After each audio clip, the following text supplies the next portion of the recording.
trip to Tanai was awesome. I went with my friend Tom Bell. The trip had many joyful moments, many moments of celebration, but also many moments of very high anxiety and some disappointments.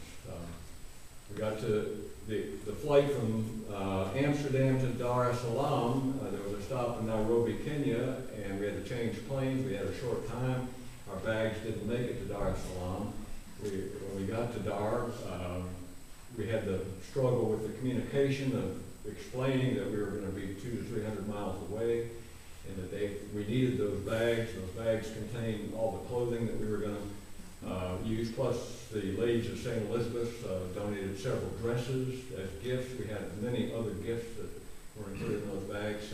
It was frustrating because we were on one side of customs and our driver was on the other side holding our bus tickets, and we were on a short schedule. So we felt a lot of anxiety.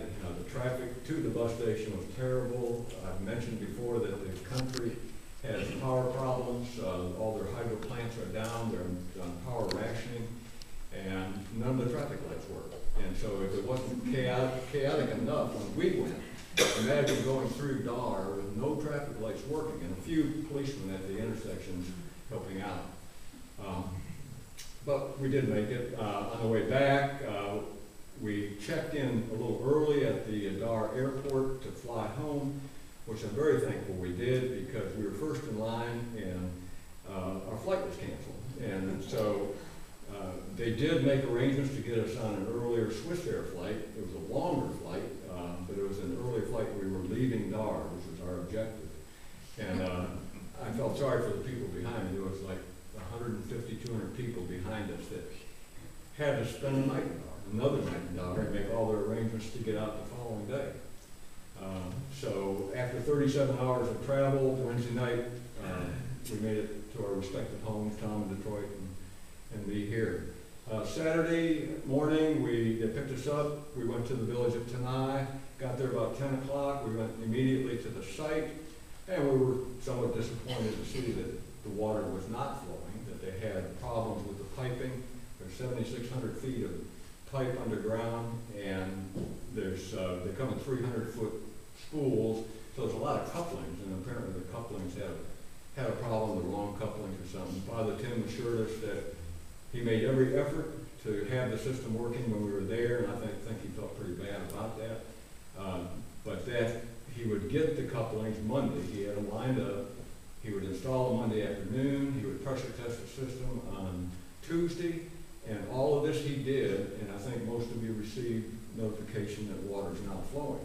Project's not complete because the hydrants at the various locations, one at the school, one at the dispensary, and one at the cattle trough, haven't been completed. But he's going to be completing those this Monday or Tuesday, and I think the project should be complete at that point.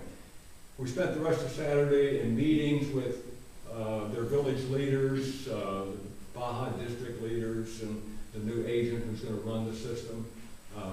The primary purpose of the meeting was for them to explain to us how they intend to operate the system, how they intend to charge for it, how they intend to maintain it, secure it, operate it.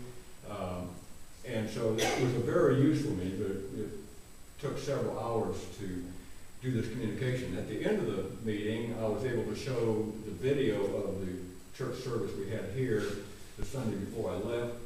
I was able to stop it at the correct time so it could be interpreted in the Swahili. They were very attentive and seemed to be very appreciative. So it was a very successful day. We got back to Dodoma, spent about 2 hours looking for our bags, went to 4 different depots. Our bags were not there. We gave up.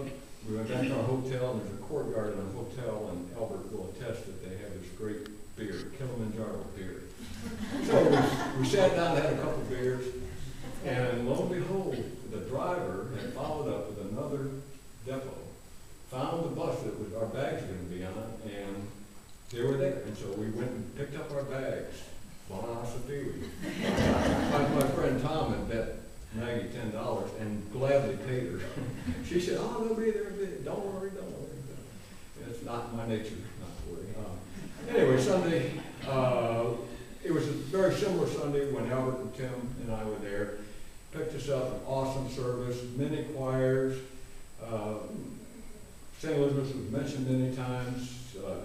Emmanuel Petro, our interpreter, did the service, and he would come over and interpret for us while all the people waited. And I've got like 800 photos I'm going to be going through, and I'll maybe one Sunday school class I can show that to some of the people here. Great photos, great experience. So we came back Sunday evening and flew home. Well, went back to Dar on Monday. I think, you know, Tom and I are both very thankful, as you should be, to be part of this project.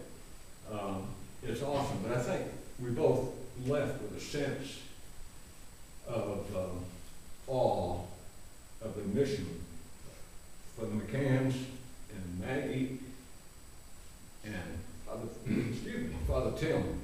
I mean, these people have given it all. I mean, Maggie doesn't have hot water apartment, doesn't have a television, powers in and out, doesn't have air conditioning, but they do their work joyfully, and we couldn't have done it without them. So, buona sapere. I mean,